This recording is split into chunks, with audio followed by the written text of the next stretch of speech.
Hello and welcome back to Radical Engagements here at Varn Blog, and we continue our article-based um, autopsy of the base building tendency. Now, we're going to go now to a Left Voice article from 2019 by Steve Leigh, critiquing this closer to when the Marxist Center was founded and the base building tendency was first proposed. Let's get into it directly. Is economic struggle enough? A critique of base building. There's a new tendency on the U.S. left. Asterisk. It was an old tendency too. Base building's not new. But the tendency that came about around 2017, the Marxist center-based base building, was new, and it's already gone for the most part. The Marxist Center calls for a strategy of base building in order to overcome capitalism. While this has a number of progressive elements, such as independence from the Democratic Party, this guest post by Steve Leigh of the Revolutionary Socialists of Seattle argues why base building marks a step back from Marxist strategy. Now, after doing a little bit of digging, I can't tell what tendency the SRS, as they think they're now known, is from. But given their relationship to John Molyneux, it seems like they are a form of Trotskyist, but I don't know that. Their website gives the following principles of what they stand for, and I'll just read the broad subheadings.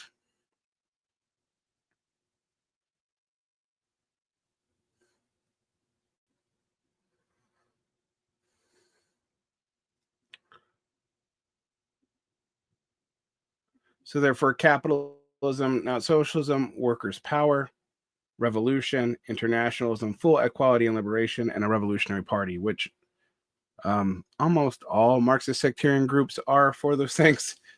But they endorse things like indigenous justice, land back, into discrimination against LGBT, oppose oppression based on race, gender, nationality, sexuality, religion, or sexual orientation.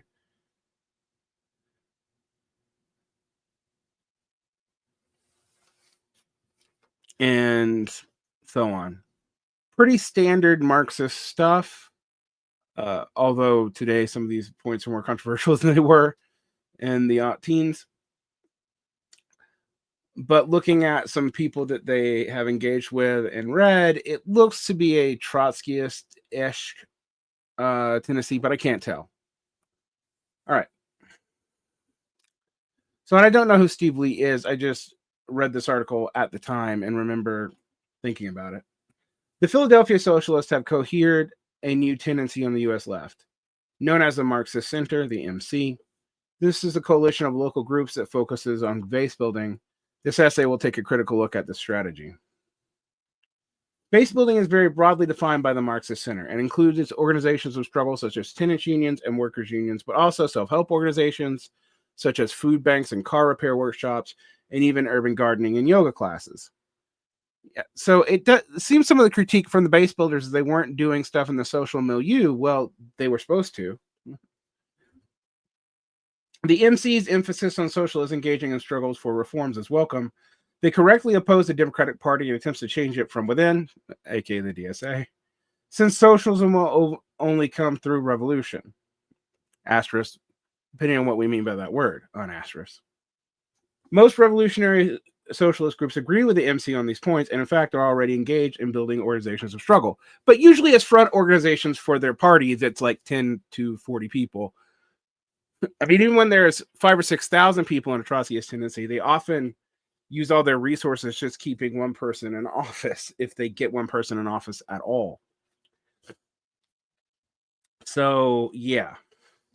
The problem lies in the MC's approach to base building. This essay will look at three aspects: self-help, lack of broad political focus, and hierarchical approach. Is self-help revolutionary? Now, what's interesting is the base builders' own Autopsies don't include this self-help part because I don't think they actually did a lot of this. I think they plan to, but I don't know many of the base building groups, except maybe Cooperation Jackson, that did this kind of work. Given the depravity of capitalism, various forms of self-help arising will continue to arise. Their effect is contradictory.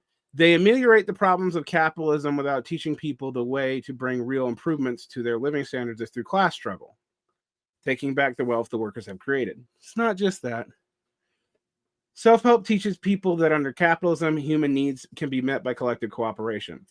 This can encourage collective action, but it also encourages illusions in the reformability of capitalism. Marx has stressed the centrality of class for two reasons. First, it is the most effective way to improve conditions under capital. That's a badly written sentence.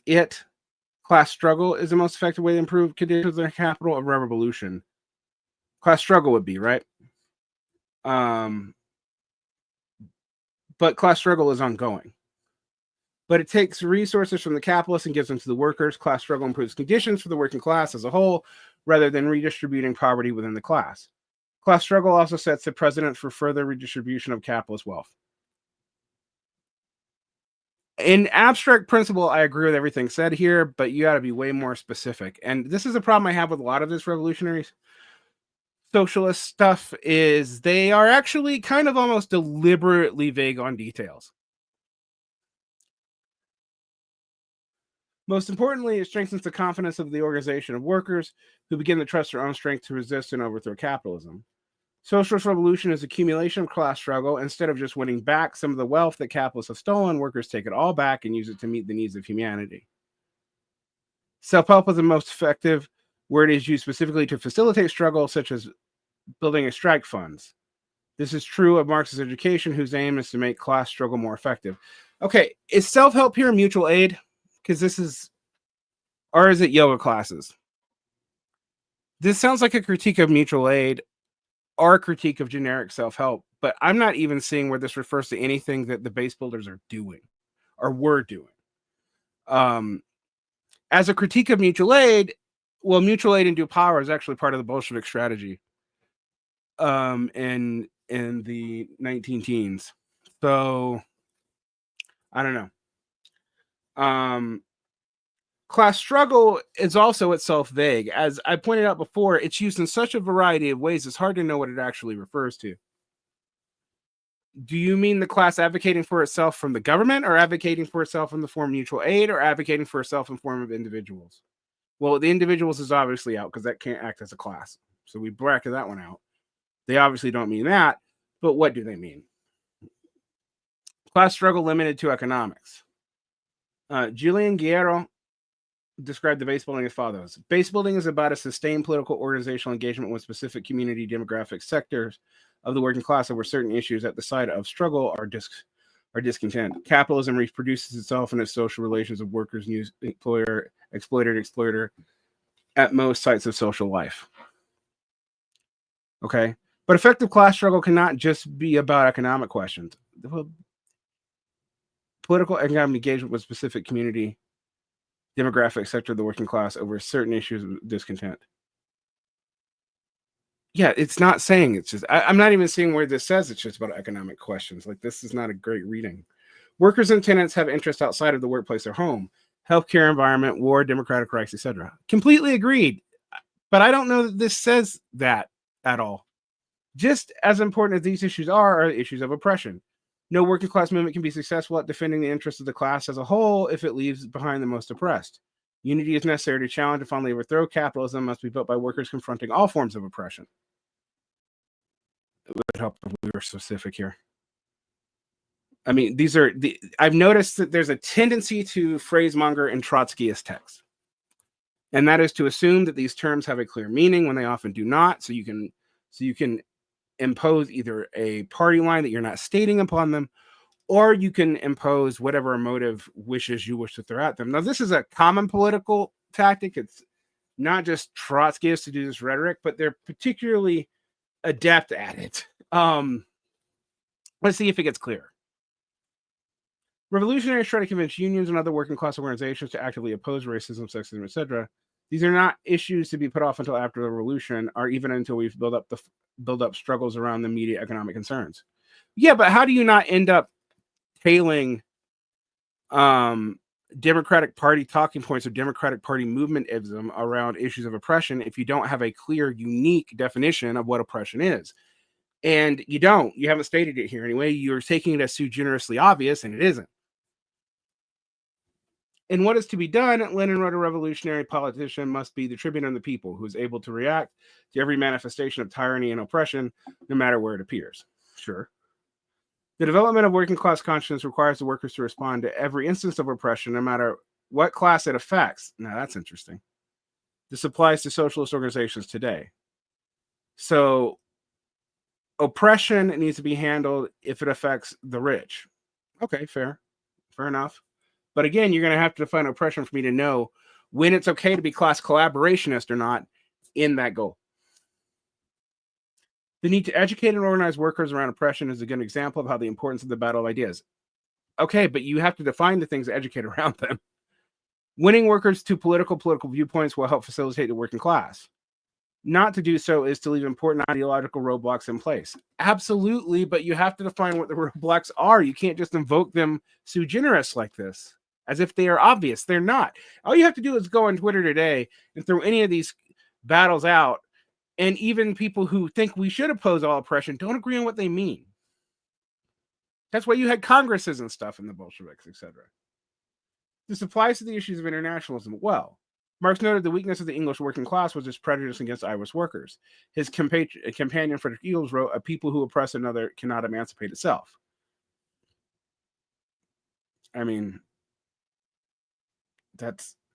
I wish I thought Engels was right about that. All action is organized on the basis of ideas. No, it's not. That's not a Marxist sentiment. The ideology of the ruling class is organized along the mode of production. Winning workers to Marxist ideas will help facilitate the victory in struggles. This is what sectarians do. They think everything is about beliefs. It's almost Protestant. Very appealing to Americans in that way. How Marxists participate in struggle is important as that we participate. I agree, actually. But I would want to know the how, define that how. If all we do is focus on immediate economic pressures, we are not promoting the historic interests of the working class. Which historic interest? I mean, I know these questions seem like I'm just being an obnoxious teenager, but like, this is phrasemongering. Lenin laid this out clearly in What is to be Done, a politic against the economists. The economists only supported economic struggles by workers, believing these would develop in political struggles without conscious intervention by revolutionaries. Bernsteinist, basically. So maybe we're getting to the meat here, and what a lot of this will get defined. The MC's base building is influenced by some of the same ideas that motivated economism. While the MC acknowledges the importance of issues of oppression and other political issues and sometimes raises these in its publications, its organizing strategy is at odds with this acknowledgement. How? Let's see if it's answered. It focuses so squarely on the immediate economic issues that other political issues are downplay. People join unions and co-ops out of enlightened self-interest, if Burns right. This is similar to the approach outlined by Julian Guerrero. Interest in discussing socialist politics divorced from struggle can quickly dissipate at the value of these politics in action is missing because the politics remains abstract. Yeah, it does remain abstract. This overemphasis on economic questions can mistrain socialists and make it harder to take up political issues later. But again, be more concrete, man.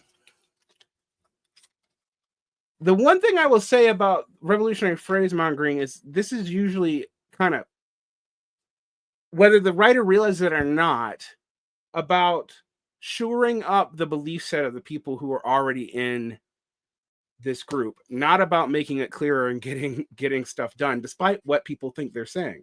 This is not understood by other people. So overemphasis on economic questions can mistrain socialists. So what should they be focusing on? Well, I guess all oppression. But what are we defining oppression as? That's taken us too generously obvious. Yeah, this is not great.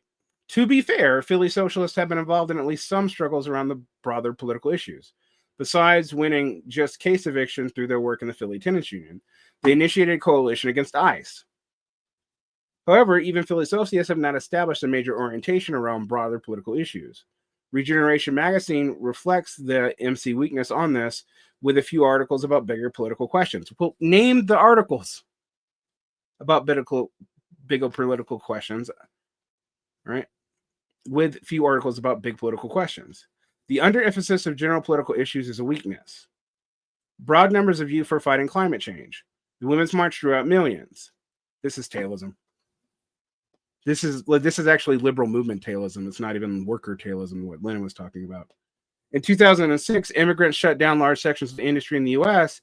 In 2003, millions turned out against the Iraq War, occupied 2000s in over 100 U.S. cities. And in none of those cases did those protests win. Not one.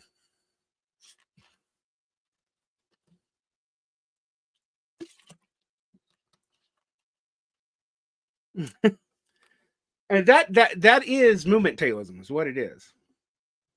Thousands and thousands of working class people have been and are involved in these movements. Yeah, in countries of 320 to 340 million, depending on what we're talking about between 2000 and 2024. Millions of people are now open to socialist ideas. Okay, where? I mean, over 60,000 people have signed up as members of the DSA. Well, that's now lower than that. And when this was turned out, they jumped from 60,000 to almost 100,000 by the beginning of the Biden administration, and then hemorrhaged all those people in the concurrent years, dropping back down to the mid 50,000 of paper members. The pool of those people who could join revolutionary Marxist organizations in the U.S. is now larger than any time in over 45 years. But they didn't join those organizations, and they definitely didn't join yours, because I had to look it up. This is strategically important. Different issues radicalize people. Workers are not just concerned about wages, nor are tenants only interested in rent. This is true of the most oppressed as well as the rest of the working class. Think of large demonstrations around Black Lives Matter, immigrants' rights, etc. Stuff that we've kind of put in the memory hole. But also, this is basically the working class thinks like me. That's what this is. This is a tendency, I used to see it in religious people, to assume that because there was any mass interest, that the entirety of the class would be with X group because of mass interest, even if the interest wasn't entirely in that singular class. Important reforms have been won by mass movements. Most did not follow the MC's base building method, from civil rights, affirmative action, and same-sex marriage to ending the Vietnam War. Well, the Vietnam War was ended by the Viet Cong and the Vietnamese army. Same-sex marriage was brought about by the Supreme Court, despite the opposition of the president, with no legislative or popular power involved. Affirmative action, also a court issue and undone by the courts as well. Civil rights was actually legislatively quite popular until it wasn't, until the Civil Rights Amendment. But it's part of why they had to move so much of understanding the American legal system from the legislature to the judiciary, which set up the case of the judiciary today. This is actually, weirdly, for Marxist group, accepting liberal activists' talking points like at face value, and frankly, misunderstanding their historic role and success or lack thereof. In these courses, thousands became revolutionaries. Yeah, thousands, like 5,000 or 6,000 in any given group. And yet the revolutionaries that came from these groups were totally dissipated within a decade. Right? This is the problem with revolutionary optimism, is it brackets out every complicating factor, so you can't really tell what's going on, and weirdly celebrates the same shit that normal liberal NGO activists do. Burns and other supporters of base building go so far in focusing on specific campaigns that they nearly totally reject the role of revolutionary propaganda. The MC's base building approach is too narrowly focused on economics and not enough on broad politics, but then they tie it to revolutionary propaganda. I mean, if I was gonna have an AI write what I would think a Marxist activist critique of something would be, it would be this. And the reason why I say that is because so much of this isn't defined. And it also seems to just take the popular opinion that activists tell themselves at face value, even when those activists aren't Marxist, about movementism without going into the actual histories of how these things were won or lost. The protest movement did not end the Vietnam War. Nixon may have been legitimately afraid of it, but it did not end the Vietnam War. Viet Cong and the Vietnamese army did. All right. A hierarchical model. Base building can be based on a hierarchical model. The party, in this case the Philly Socialists or other MC groups, sets up and leads particular mass movements and continues to dominate them politically when organizations become independent. This is a traditional model of front groups rather than a united front followed by the Bolsheviks and the early Comintern. Well, by the early Bolsheviks and the early Comintern. Now I have to break this down. This is Trotskyist talk. The United Front doesn't come from Trotskyist. It was also held by the Second International. The United Front is when you will work with the other groups, but not endorse their governments or sign off with them in ruling coalitions because you want your differences to be stated clearly. Popular frontism submerges differences and maintains the popular front line, even when it's against communist principle. Now, Trotsky wasn't unique in holding the United Front. The Comintern and even early Stalin during the third period from 1927 to 1936 maintained the United Front. In fact, they went so far as to not just do a United Front, but only a United Front from below, no United Front from above, which is also a position normally associated with Bortegist left communists. Trotsky was willing to do a United Front from above and below, but with clear stated differences, more like the early Bolsheviks and the Second and early Third Internationals. Now, one of the reasons I say this is written for internal critique is if you're not a very specific kind of Trotskyist, you don't know what this means. So let's see if they define it. With the United Front approach, revolutionaries will work with reformists on issues they both agree on. In the words of Leon Trotsky, who didn't come up with it, by the way, they march separately but strike together. Yep, that's fair. Revolutionaries will try to win workers to the politics in the course of struggle by displaying the practice that Marxist strategies and tactics are effective, but also by using revolutionary propaganda. In a real united front, revolutionaries never expect to have the sole leadership all the time. That's true, actually. So I'm guessing what Left Voice, and that, by the way, this reading of United Frontism and justifying it in Trotsky and not in earlier iterations like Lenin or Kautsky actually tells me for sure they're Trotsky's group. And we've covered the long durée decline of Trotskyism after the fall of the Soviet Union pretty thoroughly. In non-revolutionary periods, the vast majority of workers are not revolutionary. I mean, true. Although workers' revolutionary periods that are revolutionary by workers alone, we don't have a lot of examples of that historically. This is true even of workers currently engaged in struggle. Therefore, a mass working class base cannot be a revolutionary base, at least not outside of a revolutionary situation.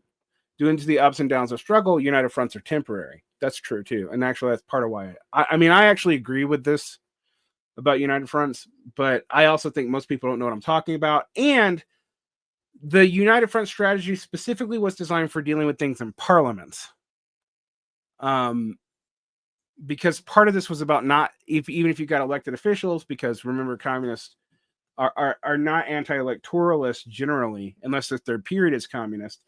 But Marxist, Leninist, only ultra leftists tended to be anti-electoral, and that was a big distinction between, say, Bortegist and left communists and the Council Communists, etc., and the left opposition from the Bolsheviks, such as Trotsky, Kamenev, Zinoviev, etc., is that left oppositionist believed in the United Front, but would run candidates even if their own, and they would not sit in a mixed government in a parliament, whereas a popular frontist would.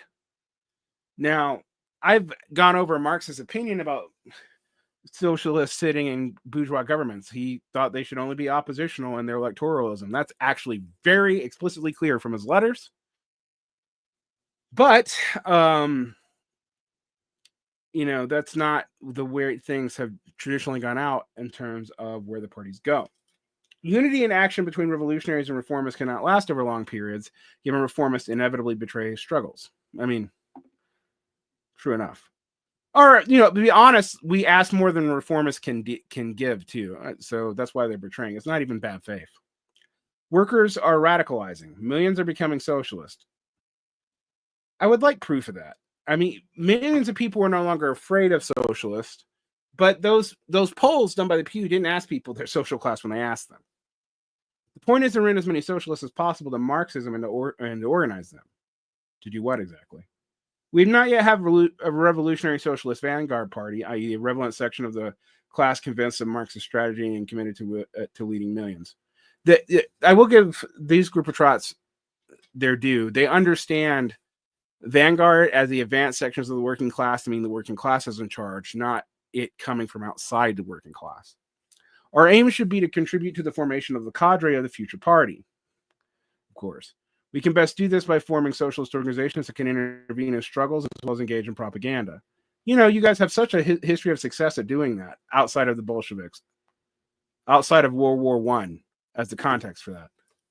What does this mean in terms of strategy? Instead of setting up front groups dominated by particular political tendency, we need to intervene in actually existing struggles. These interventions can take the form of coalitions, rank and file caucuses and unions, women's groups, etc. I mean, I agree. Although I think the activist defensism in the middle of this is weird for Marxists to just take liberal narratives on face value. And this kind of does.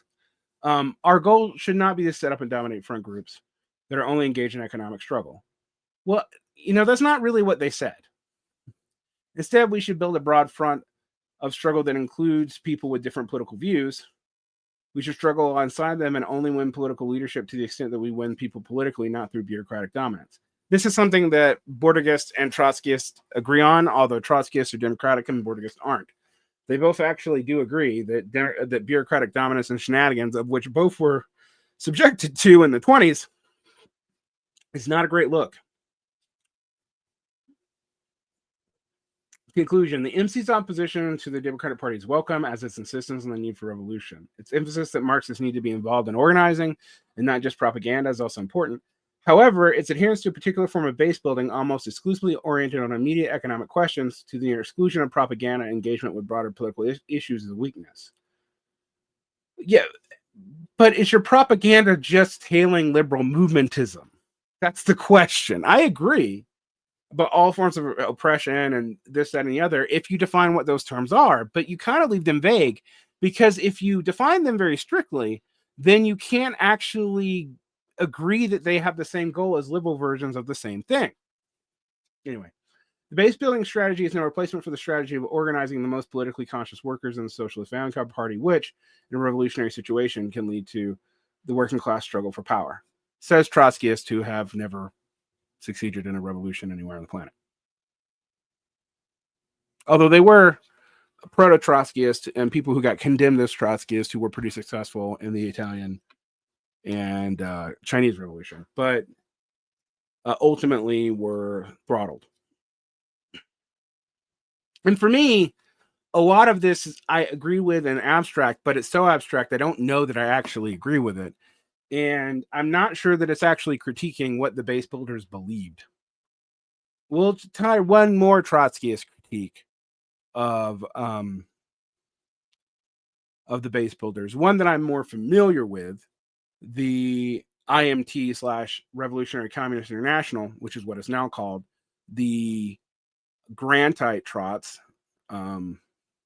led by Alan Wood, a professor in his 80s. Guy's older than Trump. But honestly, we can argue about who's the orthodox Trotskyist in the room. If you define orthodox Trotskyist be primarily about believing in the degenerated worker state as opposed to bureaucratic collectivism or state capitalism, Cliffites and Draperites, and a bunch of other Trotskyist tendencies. Except, down, we have to get into, that the Revolutionary Communist International / the former IMT which has had plenty of scandals, the same kind of scandals that cured the ISO, to be frank, has tried to form into a party, moving from its tendency formation because they didn't think it could claim to be a party earlier. We'll see how it goes with the RCI. They haven't gotten many seats anywhere on the planet yet, but we'll see how that goes. But in Defense of Marxism, back when they were still the IMT, wrote something about the base builder tendency. We'll see if it's any better. I don't disagree with the stuff about United Front versus the Popular Front. I think differences between reformists and whatnot need to be stated clearly. But I also think as a electoral strategy, which is part of what it was, it's not applicable to at least the United States because we don't have a parliamentary system. We have a different kind of congressional system. So I don't know. And I'm less sanguine on this idea that movementism won the things that this is claiming that it won. And in fact, weirdly, this form of movementism agrees with liberal narratives about movementism, which I think we should be very cautious of. And I wish some of these words were defined.